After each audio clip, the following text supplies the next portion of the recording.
জিনিসটা I hope আমি কারণ নাম বলবো না, বাট এবার মেকআপ আর্টিস্ট বিন্দিয়াকে কুমিল্লার জিনিস বলে সম্বোধন করলেন নাজিমের প্রাক্তন স্ত্রী আবিহা মিম।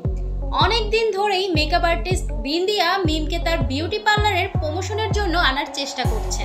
বললে আপনারা বুঝা যাবেন উনি ভাই যেই পরিমাণে কনভিন্স করার ট্রাই করছে আমারে, উনি এমন অফার দিছে যে সে আমার বাসায় আইসা আমাকে নিয়ে যাবে, দরকার পড়লে আমার ফ্যামিলির সঙ্গে কথা বইলা আমার ফ্যামিলিকে কনভিন্স করবে, দেন তার বাসায় তার স্টুডিওতে আমাকে নিয়ে যাবে, এরকম ভাবে কনভিন্স করছে। আর কি বলবো, তাও আমি চাইনি, রাজি হই নাই।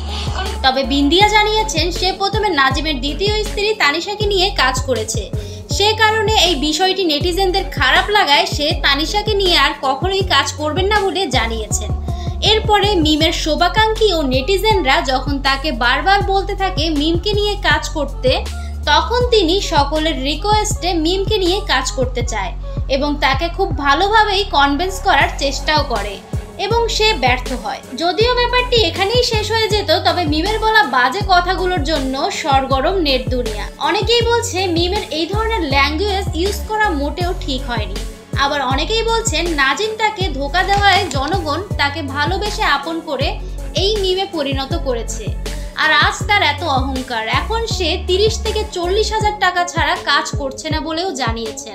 ঢোকা যায় না, মিমে এত টাকা চাই, ও টাকা চাই, এই চাই, কেন চাই, এরা একটু ভাবেন। যদি আপনাদের মনে হয় যে হ্যাঁ আমি খুব বেশি অহংকার করতেছি, তাহলে ওকে ফাইন, আমাকে ভুল বুঝছেন, আমাকে হেট করেন, তোমার যা বাংলাদেশের নাম্বার 1 ব্র্যান্ড প্রমোটার বারিশা হকের থেকেও অনেক বেশি।